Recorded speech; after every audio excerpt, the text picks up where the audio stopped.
The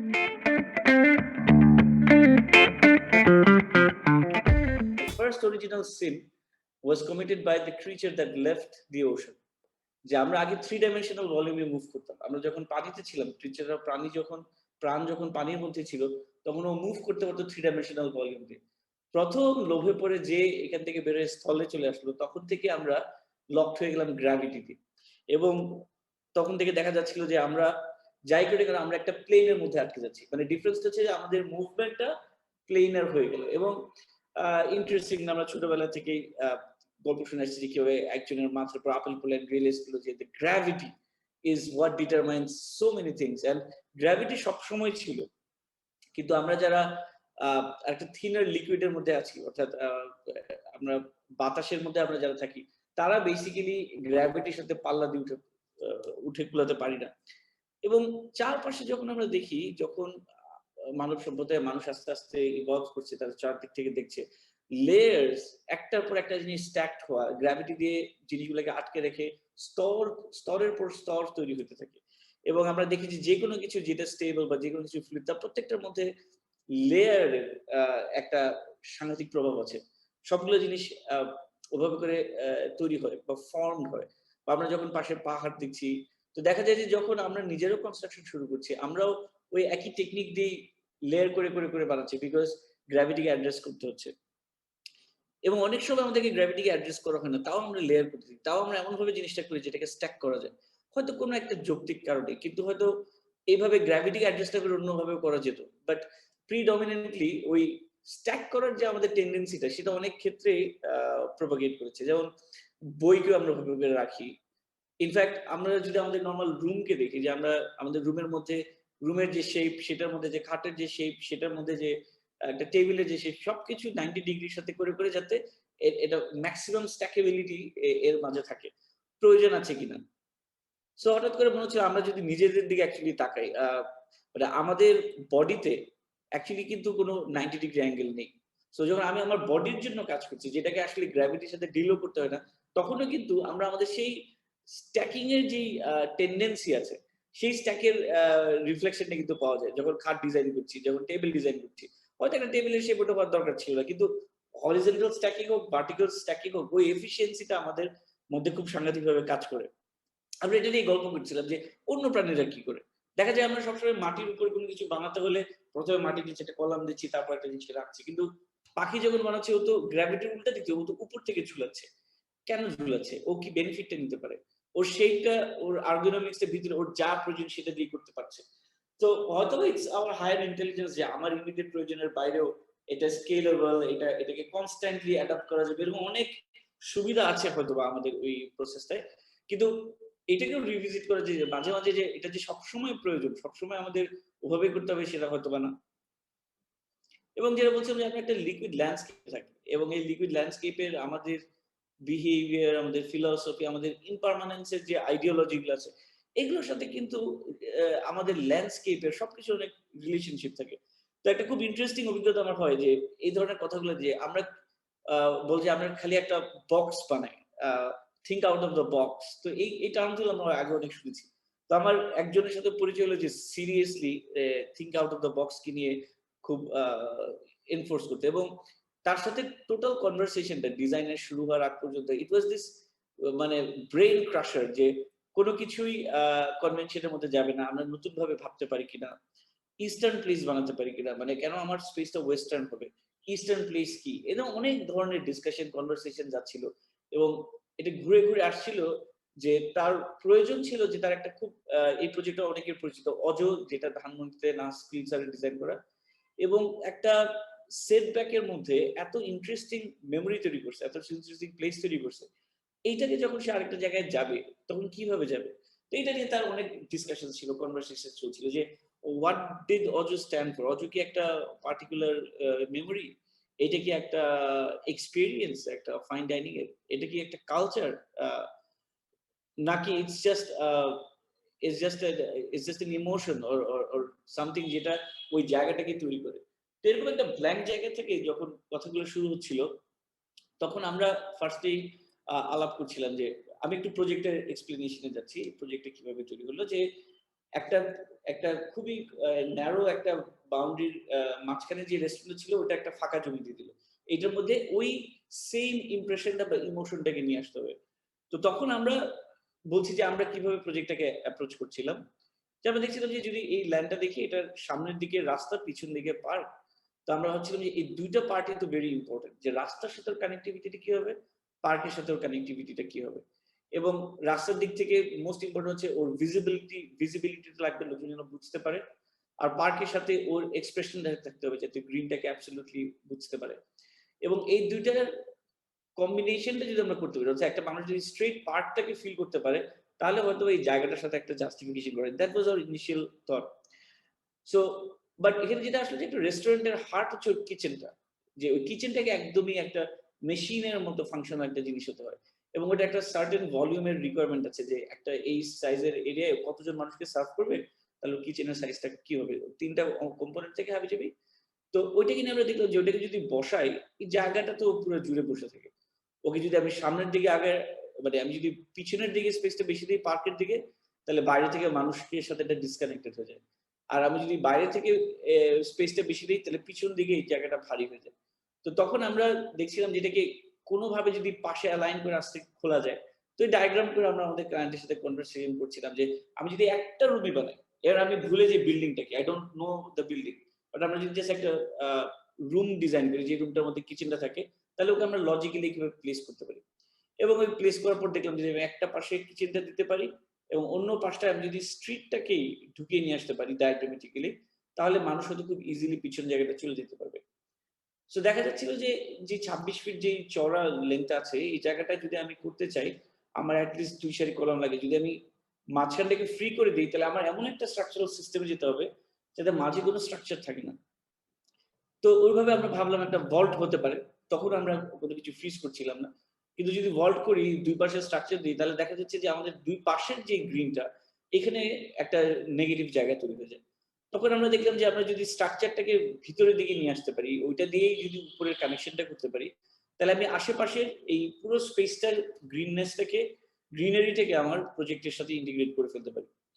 এবং ওইটা নিয়ে যখন আমরা অসংখ্য স্কেচ করছিলাম যে কি হতে পারে, বিভিন্ন ধরনের শেপস আমরা স্টাডি করছিলাম। তখন আমরা একটা ইন্টারেস্টিং ট্রিপে যাই। ট্রিপটায় আমরা ৩ জন গিয়েছিলাম। আমি অ্যাজ অ্যান আর্কিটেক্ট, আমার ক্লায়েন্ট যিনি, উনি নিজের একজন আর্টিস্ট এবং একজন সিনেমাটোগ্রাফার, একজন ফিল্ম মেকার।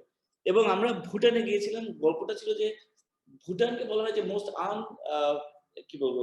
আ আ মানে এখনো ওয়েস্টার্ন মডেলের মানে ইয়েটা ইনফ্লুয়েন্স থেকে এভয়েড করে এখন একটা ইস্টার্ন স্পেস বা ইস্টার্ন প্লেসেস আছে যেখানে মানুষ গেলে আ ন্যাচারালি তারা শান্ত হয়ে যায় বা তারা ভালো ফিল করে।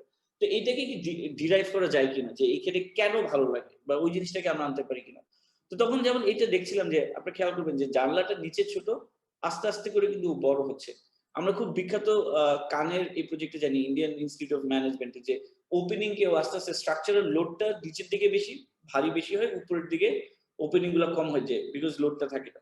তো আমরা দেখছিলাম যে এই বিউটিফুল জিনিসটা এই কয়েকশো বছর আগে ওরা অটোমেটিক্যালি এটা করছিল। And they were they were not just doing it, they were celebrating it. যে যেই জায়গা থেকে ওপেনিংটা বড় হয়ে আসছে ওই জায়গায় আ ওপেনিং এর নিচ গুলাকে বড় করে নিয়ে আসছে। এবং আর কয়েকটা জিনিস আমার কাছে খুব ইন্টারেস্টিং লাগছিল যে সিঁড়িটা এসে ওদের কোন প্রজেক্টেই যে টেম্পোরাল মেটেরিয়াল এর যে সিঁড়িটা করে সেটা এসে আর্থকে টাচ করে না। ওখানে একটা ছোট্ট ট্রানজিশন থাকে, একটু সলিড পার্ট থাকে। তো এইটার ফাংশনাল একটা দিক যেমন আছে, এটার আবার একটা খুবই ইমোশনাল বা ফিলোসফিক্যাল পার্টও ছিল। তো আমরা খুব চেষ্টা করছিলাম যে ওই যে ইস্টার্ন প্লেসের যে ছোট, ছোট ইনভিজিবল মোশন গুলোকে এগুলাকে আনা যায় কিনা। এটা অনেক বেয়াদবি হয়ে যাচ্ছে পাশাপাশি এই দুটো ছবিকে দেখানো। বাট আমি একটু দেখাতে চাচ্ছিলাম যে, যে একটা টেম্পোরারি মেটেরিয়াল এর স্টেয়ার এসে ঠিক গ্রাউন্ড এর আগে থেমে যাচ্ছে যে পানি যাতে ওর গায়ে না লাগে। ও গ্র্যাজুয়ালি উঠে চলে যাচ্ছে।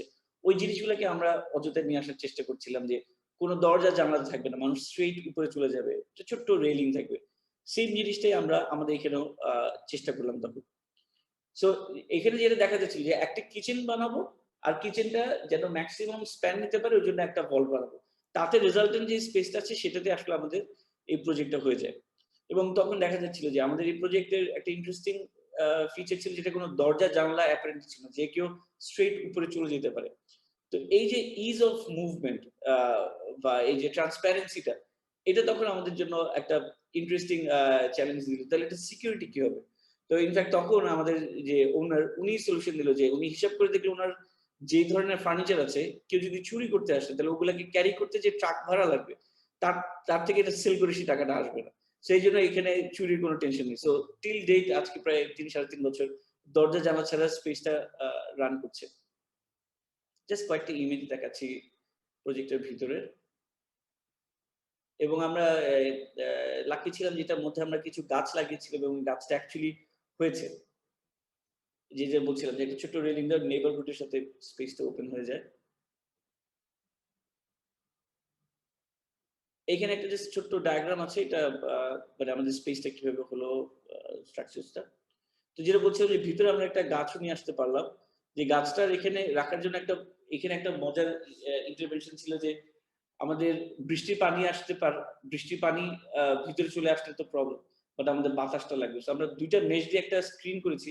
যেখানে বৃষ্টির পানি আসলে বাড়ি খেয়ে ১ম স্ক্রিনটা থেকে পানিটা ভেঙে পরের স্ক্রিনটা এটা লেগে পড়ে নিচে চলে যায়। কিন্তু বাতাসটা ফ্লো করতে পারে। যার ফলে এই গাছটা এখন বেশ বড় হয়ে গেছে। এটার যে সময় তুলেছিলাম এখন এই গাছটা আরো অনেকখানি বড় হয়ে গেছে। যেটা বলছিলাম যে ফরেস্টটা পিছনের পার্কটার দিকে ওটা ওপেন আপ করে যায়।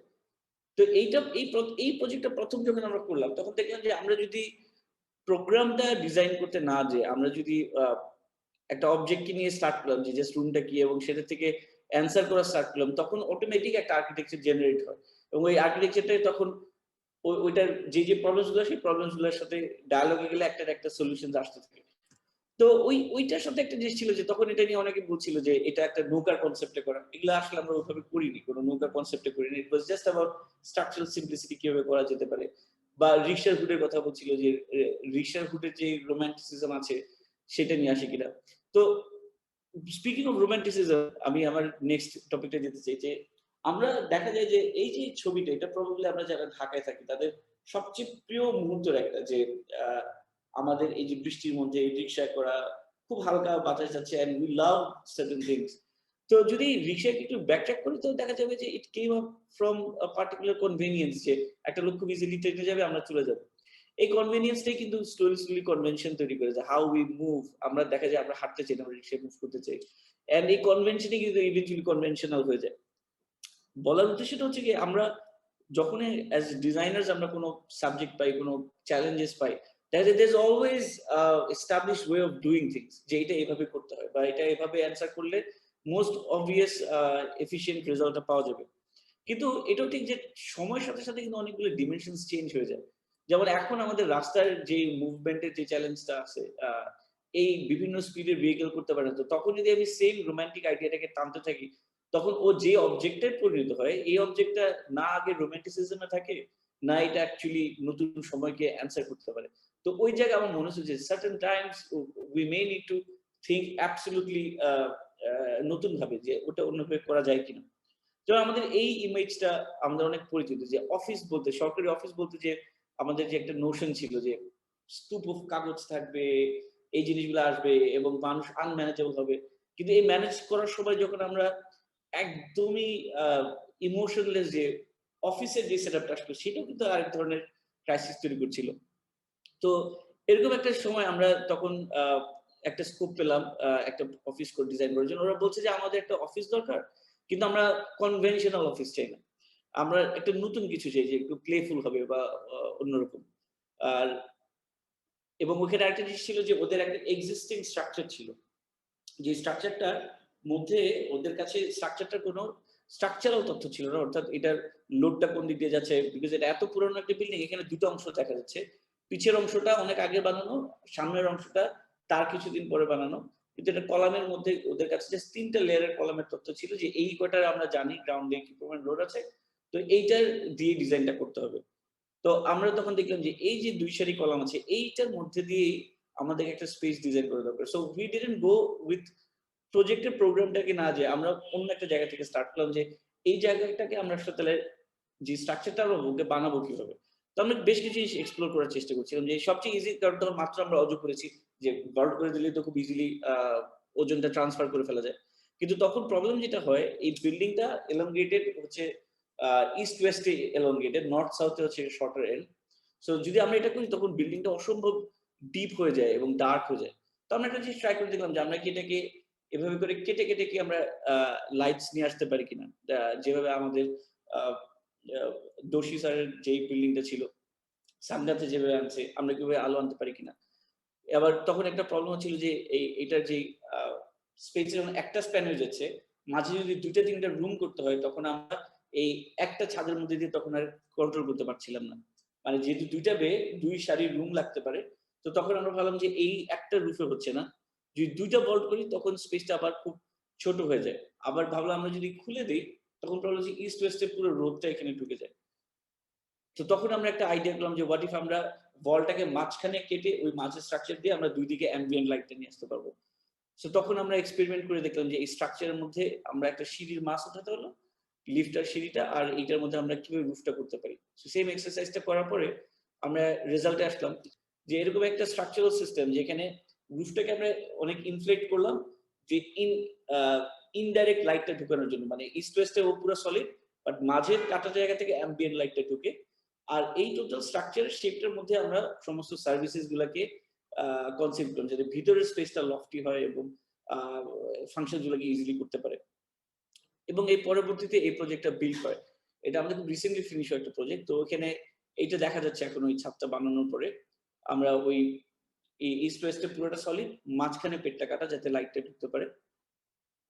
এই নিচের পুরো স্ট্রাকচারটা হচ্ছে আগের বানানো একটা বিল্ডিং, উপরের পার্টটা আমরা এনে বানালাম। এবং এটা স্টিল অ্যান্ড গ্লাস দিয়ে করা। ভিতরে আপনার ইনসুলেশন সবকিছু আছে কিন্তু আ মেটেরিয়ালিস্টিকলি তো এখানে একটা ডিবেটের জায়গা আসে যে যখনই আমরা থিন লাইট বিল্ডিং করছি আ তখন তো এটার একটা থার্মাল ইমপ্যাক্ট আছে। এটার তো একটা ক্লাইমেটিক ইমপ্যাক্ট আছে। তো আমি জাস্ট কয়েকটা ইমেজ দেখাই। এখানে আমরা ডে লাইটটা দেখাচ্ছিলাম যে ভিতরে সার্ভিসটাকে আমরা মেশ দিয়ে করলাম যাতে লাইটটাকে ও খুব সুন্দর করে ব্রেক করে আস্তে ভিতরে অ্যাম্বিয়েন্ট লাইটটা নিয়ে আসতে পারে। আ মাঝের কয়েকটা স্পেস। এটা হচ্ছে যেই লেকচারের যে জায়গাগুলো।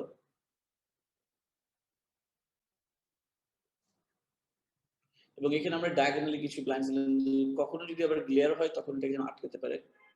এবং এই ছবিটায় যেটা একটু খেয়াল করে দেখা যাচ্ছে কিনা যে এখানে যে গ্লাস পার্টটা দেখা যাচ্ছে গ্লাস পার্টটার উপরেও কিন্তু একটা মেশ আছে।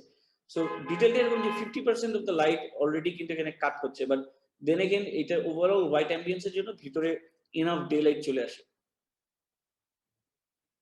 বাট তখন প্রশ্নটা আসে যে আসলে এটা কি একটা সেন্সিবল বা রিজনেবল পজিশন কিনা? অ্যাজ অ্যান আর্কিটেক্ট আমরা যখন জানি বাংলাদেশে আমাদের ইস্ট ওয়েস্ট ওরিয়েন্টেশন এর কথা যে আমাদের সোলার রেডিয়েশন এর জন্য অনেক হিট হয়। এটাকে ঠান্ডা করতে গেলে অনেক এয়ার কন্ডিশনিং লাগে। তাহলে আমাদের বিল্ডিং মেটেরিয়ালটা কি হওয়া উচিত? আমাদের কি আ যেমন হাই থার্মাল মাসের যে ব্রিক স্ট্রাকচারস এইগুলোতে যাওয়া উচিত অথবা আরো হাই থার্মাল ভ্যালুর কিছু করা উচিত? নাকি আমরা স্টিল কখনোই ট্রাই করব না? Evolution is an intelligent process. যে এভোলিউশন যখন হয়, আমরা প্রাণীরা যখন ইভলভ করতে থাকি স্লোলি সময়ের সাথে আমাদের চারপাশের কনটেক্সট এর সাথে আমরা নিজেদের বোন structure, body texture, skin change করতে there has to be a rationale behind it. And interestingly rationale টা it's not linear.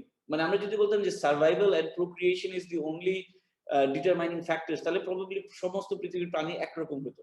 বিকজ সবাই ফাস্টেস্ট হইতো, সবারই নখ বড় হইতো, সবারই দাঁত বড় হইতো। বাট দেখা যাচ্ছে যে even evolutionary process for different creatures has a mind of its own.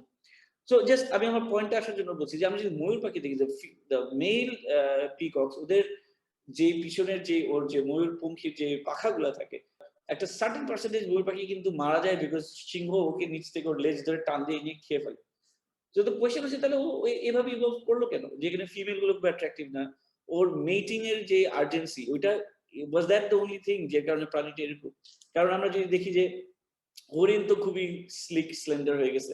Even যে প্রেডেটররা ছিল একটা সময় ডাইনোসররা ওদের হাত ছিল ছোট, মুখ ছিল এত বড়। পরে ওরা দেখছে যে না আমি যদি আমার পেটটা ছোট করে ফেলি, মুখটা ছোট করে ফেলি, হাতটাকে বড় করি অ্যান্ড সেভাবে কিন্তু আমাদের যে প্রেডেটরস অ্যান্ড প্রেজ এরও কিন্তু আ এভোলিউশনারি প্রসেসে তাদের শেপস কিন্তু চেঞ্জ হচ্ছে এবং তাদের প্যারামিটারস গুলো চেঞ্জ হচ্ছে।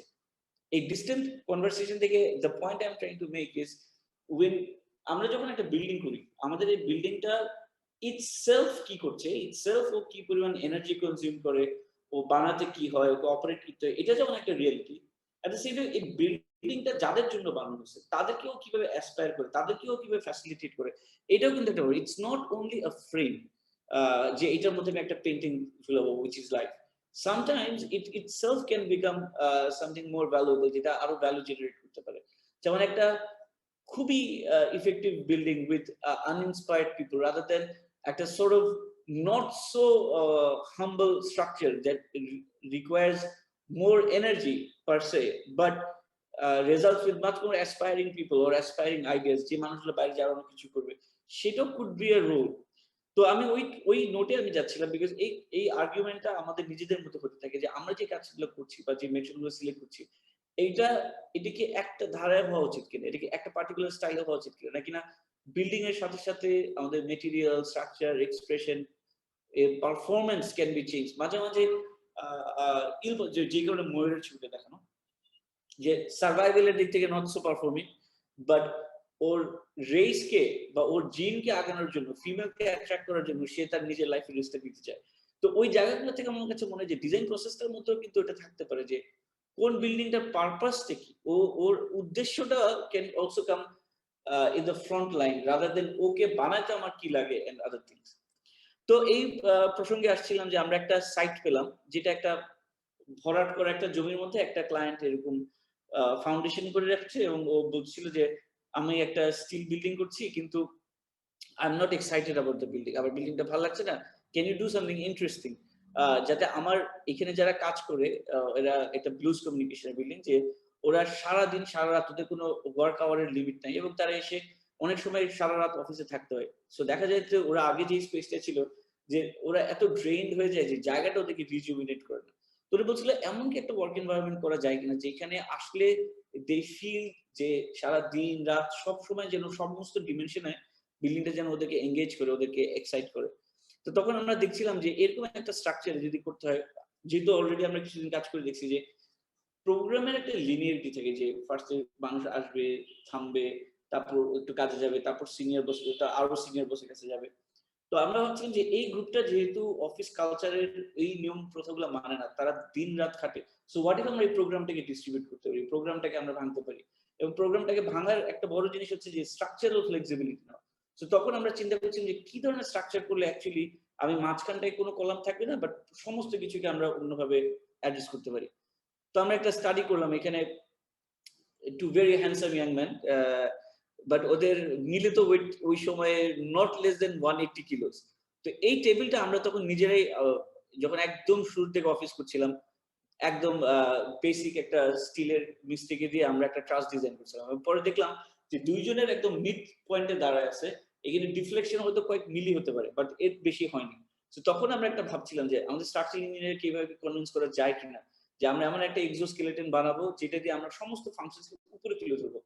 ওই যে প্রথমে আমরা যেরকম একটা পাখির বাসা দেখাচ্ছিলাম, যে গ্র্যাভিটিকে উপর থেকে যদি আমরা ডিল করতে পারি, তাহলে নিচটা ইজ মোর ফ্লেক্সিবল এন্ড ফাঁকা হয়ে যায় for innovations and other things. So সেই ইয়েতে আমরা একটা মডেল প্রপোজ করলাম, যে ক্লায়েন্টকে দেখালাম যে আমরা এরকম একটা করতে চাই যে আমরা স্ট্রাকচারকে বাইরে নিয়ে আসবো, ভিতরটাকে একদম ফ্রি করে দেবো। এবং সারপ্রাইজিংলি হি এগ্রিড।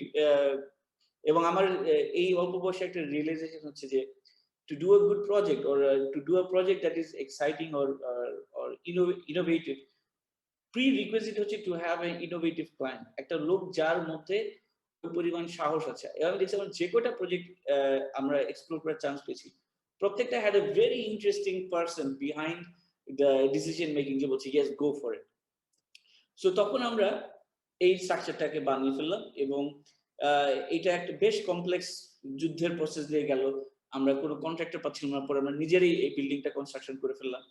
তো এইখানে যেটা দেখা যাচ্ছে, একটা এক্সোস্কেলেটন আমরা বানাই, বানানোর পরে আমরা বিভিন্ন যে ইয়েগুলো ছিল, যে সিনিয়রিটির যে প্রোগ্রামগুলো ছিল, ওগুলোকে আমরা উপরে হ্যাং করে দিই বা বিভিন্নভাবে 3 ডাইমেনশনাল ডিস্ট্রিবিউট করি।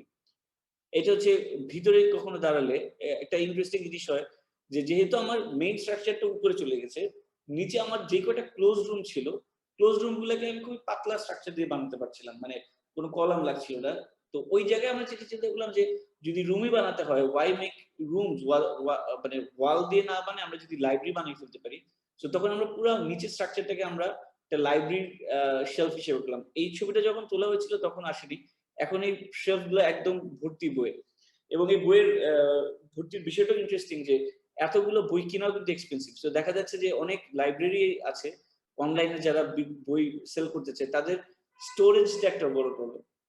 সো তখন আমাদের এই প্রজেক্টের ক্লায়েন্টের সাথে ওদের স্টোরেজের একটা রিলেশনশিপ হয়ে গেল। ওরা এসে ওদের সমস্ত বই যেগুলো স্টোর করতে প্রবলেম এখানে দিয়ে গেল। সো এখানে যারা লাইব্রেরিতে কাজ করে মানে এই বিল্ডিং এ কাজ করে তারা ইচ্ছামতো বই নিয়ে পড়তে পারে, দেখতে পারে। আবার কেউ যদি চায় এখান থেকে সেলও করতে পারে। বলার উদ্দেশ্য যে তখন দেখা যাচ্ছে যে এরকম ডিসরাপশন গুলোতে হয় কি যে নতুন, নতুন সম্ভাবনার তৈরি হয়। এখানে একটু দেখা যাচ্ছে যে আমাদের এখানে আসলে আমরা বেশ কয়েকটা লেয়ার করেছিলাম যে প্রশ্নটা ছিল যে থার্মাল মাস অবশ্যই আমার হিটকে সলভ করে। আমার ডিরেক্টলি হিটটা আসতে পারে না। বাট আমরা যদি থিন ম্যাটেরিয়াল ইউজ করি, থিন ম্যাটেরিয়াল দিয়েও কিন্তু আমরা অ্যাকচুয়ালি এই বাতাসকে ওয়ার্ম এয়ারটাকে যখন হিটটা এসে পড়ে, আমরা যেমন এখানে আমাদের ২ টা লেয়ার ছিল। কারণ এই শীটটার দাম খুবই কম।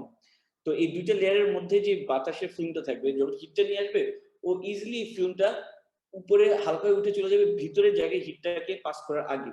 তো মেইন স্ট্রাকচারে এখনো ওই লেয়ার গুলো বানানো হয়নি। বাট ডিজাইনে আমরা ওভাবে করে দিচ্ছিলাম যে even with a thin building we can play with sun. এবং একটা জিনিস আমার কাছে আমার সৌভাগ্য হয়েছিল ক্লাইমেটিক ডিজাইনের পড়ানোর আমার একাডেমিক লাইফে। তো তখন থেকে আমরা বলতাম স্টুডেন্টদেরকে যে sun is a dynamic problem. অর্থাৎ সূর্যটা কিন্তু স্ট্যাটিক না, সূর্যটা কিন্তু মুভ করে। তো ও যদি মুভ করে তাহলে আমি কেন যেই সময় ওর ইনটেনসিটি হাইয়েস্ট ওই সময়টার জন্য একটা ফিক্সড সলিউশন এ কেন যেতে হবে? Can we play with it? মানে যেই সময়টা ও ফিক্স হবে ওই সময় যদি কারণ সূর্যের যদি একটা টেম্পোরাল ডিমেনশন থাকে তাহলে আমাদের বিল্ডিংটা কেন একটা স্ট্যাটিক সলিউশন এ যেতে হবে? বিল্ডিংটারও যদি টেম্পোরাল সলিউশনস থাকে, ওর যদি কিছু এরকম স্কোপ থাকে যে সে এই জিনিসগুলোকে ডিল করতে পারে, তাহলে তো বিল্ডিংটার ফ্লেক্সিবিলিটি অনেক বেড়ে যায়। এবং যেটা করছিলাম যে যার ফলে আমাদের এখানে কোনো ড্রপ সিলিং আদার কিছু বানাতে হয়নি। স্ট্রাকচারটাই সার্ভিসের কাজগুলো করে। এটার মধ্যে যে সমস্ত সার্ভিসেস গুলো চলে যায়। এবং রাতের বেলাও বিল্ডিংটার একটা মজার ইফেক্ট হয়। আমি এখানে একটা ছবি দিতে গিয়ে ভুলে গেলাম। আ এবার যে কোভিডটা হলো, এই কোভিডের সময় কিন্তু জানেন যে আমরা সবাই বিভিন্নভাবে ইফেক্টেড হয়েছি। বাট এইটা নিয়ে আমি একটু নিজের কাছেও আমার কাছে খুব ইন্টারেস্টিং লেগেছে। যখন এই স্পেসটা যেহেতু একটু প্রথা ভাঙা একটা অফিসের হায়ারার্কি তৈরি করেছিল, এই বিল্ডিংটা started generating money for the clients যখন তার কোনো কাজ ছিল না। মানুষ এসে এই জায়গাটা রেন্ট করে লেকচারস করেছে, আ মুভি শুট করেছে এবং বিভিন্নভাবে এই জিনিসটা এনগেজ করছে। অর্থাৎ এই টুলটা কিন্তু আর building not as just a container, but it's also an object that's coming up with a dialogue যে তার যখন প্রয়োজন হচ্ছে এই জিনিসটা কিন্তু ডিফারেন্ট ডিমেনশনস অ্যাড করছে। অনেক কিছু যেটা আমরাও চিন্তা করিনি। বাট পরবর্তীতে মানুষ এটা ইউজ করতে পারছিল। এবং এগুলো করার সময় আমাদের অনেক ধরনের চ্যালেঞ্জ আসছিল যে আমরা এই জায়গাটাকে ঠান্ডা করব কিভাবে। এই স্লাইডটা যদি দেখি যে পাশে যে সিঁড়িটা আছে এই সিঁড়িটা কিন্তু অ্যাকচুয়ালি একটা ডিফিউজার। এটার মধ্যে দিয়ে এসিটা বের হয়। সো আমরা দেখলাম যে এসির যে ডিফিউজারটা হবে সেটাকেই দিয়ে যদি সিঁড়ি করে এই পুরো মাসটার উপরে হচ্ছে রাতে ঘুমায় থাকা যায় বা দিনের বেলাও আপনি চাইলে উপরে উঠে ঘুমায় থাকতে পারবেন। আ খুব জোরে নাক না টানলে কেউ টের পাবে না যে উপরে কেউ আছে। এবং ওই ভিতরে আমাদের বিভিন্ন ধরনের লেয়ার্স এর স্পেস তৈরি হচ্ছিল। তো এটা যেটা দেখাচ্ছিলাম যে আমরা যেই জায়গাটায় সেনসিটিভ হওয়ার চেষ্টা করছিলাম যে আমরা এক্সিস্টিং যে স্ট্রাকচারটা ছিল ফুটপ্রিন্ট আমরা বলছি আমরা এটা থেকে ১ ইঞ্চি বেশি বিল্ড করব না। যার ফলে ওর প্রোগ্রামটা বেড়ে গেল আমরা যখন লেয়ার্স গুলো করলাম আমরা 3 ডাইমেনশনালি প্রোগ্রামটাকে হাউস করলাম। সামনে যে পুরো মাঠটা ছিল ওই পুরো মাঠটাকে আমরা রেখে দিতে পেরেছিলাম। এবং এই ওভারঅল সাইটের যে ড্রেনেজ গুলো ছিল ওগুলাকে আমরা গুছাই। সো এক্সিস্টিং ফাউন্ডেশন ছাড়া আর আমরা কোথাও এটাতে যাইনি। এখানে প্ল্যানটা একটু দেখা যাচ্ছে। এটা রিড করা একটু ডিফিকাল্ট বাট নিচের ক্লোজ ভলিউম গুলো বাম দিকে দেখা যাচ্ছে। উপরে পুরোটাই হচ্ছে গিয়ে ওপেন লাউঞ্জ আর লাস্টে হচ্ছে গিয়ে একটা রেড রুম যেটা ছাদ থেকে ঝুলছে। সো বেসিক্যালি এইটাই ছিল আমাদের এটা আমার লাস্ট স্লাইড যে আমাদের বিল্ডিং এ এসে বসলো এবং এখানে সবকিছু হচ্ছে। তো যেভাবে আমি আমার আজকের কনভারসেশন যে লফট ইন ট্রান্সলেশন যে the the position that we took as an architect সেখান থেকে আসলে কাজ করতে করতে it resulted into a lofty space এবং লফটি স্পেসটা আসলে প্রিকনসিভড না ওটা আসলে is a by product of questioning certain norms certain conventions যে আমরা যদি কনভেনশন গুলোকে প্রশ্ন করি তখন দেখা যায় যে কনভেনশনকে ব্রেক করতে গেলে একটা ডিসরাপটিভ সলিউশনই আসে এবং যখন একটা ডিসরাপটিভ সলিউশন আসে এটার ক্ষেত্রেও আবার আমাদের যে প্রশ্নগুলো থাকে যে আমাদের পজিশন অ্যাজ অ্যান আর্কিটেক্ট যে আমরা কি মেটেরিয়াল দিব কি আহ, কি পদ্ধতিতে বানাবো এখানেও আমি মনে করি যে the answer should not be a specific material. The answer, or rather, the question should be, what are the layers we're addressing? আমি কি এখানে ব্রিক দিচ্ছি নাকি আমি আসলে হিটকে অ্যাড্রেস করছি? তো আমার কাছে মনে হচ্ছিল অ্যাজ এ টিম আমরা সবসময় প্রবলেমটাকে অ্যাড্রেস করতে চাই যে আমি যদি একটা পাতলা মেটেরিয়াল দিয়ে কাজ করি আমাকে হিটটাকে ডিল করতে হবে। নট দ্যাট যে আমার একটা মানে আহ, মানে পরিচিত মেটেরিয়াল আছে যেটা ভালো পারফর্ম করে। আমরা এখন আমার কাছে মনে হয় যে একটা সময় আমাদের বিল্ডিং ইন্ডাস্ট্রি বা আমাদের কনস্ট্রাকশন ইন্ডাস্ট্রি যে পরিমাণ মেটেরিয়ালের সাপোর্ট ছিল, সেটার মধ্যে থেকে খুবই সংবেদনশীল কাজ তৈরি হয়েছে। বাট আজকে যখন আমরা এই মুহূর্তে আমরা যারা বাংলাদেশে কাজ করছি, তাদের কাছে কিন্তু মেটেরিয়ালের অনেক ধরনের এভেইলেবিলিটি আছে। এবং তার মানে এটা না যে আমরা বাহুল্য করব। তার মানে এই না যে আমরা এখন যেখানে ইচ্ছা গ্লাস স্টিল লাগাবো। কিন্তু আমার কথা হচ্ছে যে যদি একটা প্রজেক্ট এটাকে বেনিফিট করে, যদি একটা প্রজেক্ট এটা প্রয়োজন হয়, তাহলে এইখানেও কিন্তু ইনোভেট করার স্কোপ আছে যাতে আমরা প্রবলেমটাকে অ্যাড্রেস করে কি আমরা এগুলো করতে পারি কিনা। যখন আমরা অ্যাড্রেস করবো কখনো হয়তো বা ইকোনমি স্ট্রেচড হবে বাট এফিসিয়েন্সি বাড়বে। বা বিল্ডিং এর অ্যাডাপ্টেবিলিটি বাড়বে। বা কোনো একটা জায়গায় আমরা অন্য আরেকটা প্যারামিটার টান দিলে আরেকটা প্যারামিটারে হয়তো ও স্কোর ভালো করবে না কিন্তু অন্য আরেকটা নতুন জায়গায় ও আসতে পারে। তো আমার কাছে মনে হচ্ছিল যে আজকে আফটার আওয়ার্স এর যেই সুযোগটা হয়েছে যে ডিজাইন নিয়ে কথা বলার, আমার কাছে মনে হচ্ছিল যে আমার এই জিনিসটা সবার সাথে just as a conversation starter, যে আমার কাছে মনে হচ্ছিল যে আমরা এই সময় যদি ডিজাইন করতে চাই, আমার কাছে মনে হয় যে আমাদের মেটেরিয়াল প্যালেটটা আরো বড় হতে পারে যদি আমরা সংবেদনশীল হই টুয়ার্ডস দ্য প্রবলেমস, যেটা একটা স্পেসে বা একটা প্লেসে হতে পারে। আমরা যদি ওখানে সংবেদনশীল থাকি, তাহলে আমরা অনেক ধরনের মেটেরিয়ালও কিন্তু ওই জায়গাগুলোতে রেসপন্ড করতে পারি। তো মোরলেস এভাবে আমি সাজিয়েছিলাম। আমি আমার প্রেজেন্টেশনটা এখানেই শেষ করছি।